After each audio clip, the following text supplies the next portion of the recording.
Një kompeticion bukurie i cili bën së bashku traditën, bukurinë e vajzave, zanave të kësaj zone, por gjithashtu edhe xhubletën, një pasuri tashmë pjesë e UNESCO-s.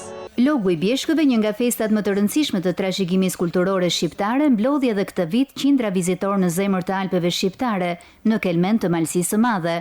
Në tingujt e muzikës tradicionale, vajzat të veshura me kostume popullore dhe xhubletën e rrallë shqiptare parakaluan para publikut duke sjellë vlerat, bukurinë dhe identitetin e zonës. Aktiviteti i cili prej dekadash ruan dhe promovon traditat e Malësisë u kthye në një festë të vërtetë të kulturës dhe turizmit. Mund të thëmë në rajon, po edhe ma gjanë një ndër festat kryesore të Shqipërisë, siç kena malet dhe vendin malësor të janë edhe krenar, janë edhe shumë të mirë. Në edicionin e këtij viti, titulli Miss Bjeshka 2026 ju akordua Leontina Elezit, e cila u vlerësua nga juria për prezantimin dhe përfaqësimin e denjtë të traditave të Trevës. Mes shumë të lumturia dhe krenaria, njëherë për vesin që kam veshur, e cila është përcjellur me shekuj, edhe në anë tjetër për detajet që janë lëduar që e ka bërë për veshje. Konkurrentët e tjera ishin gjithashtu të valla dhe zana, e besoj se dhe juria ka pas shumë mendim të vështirë.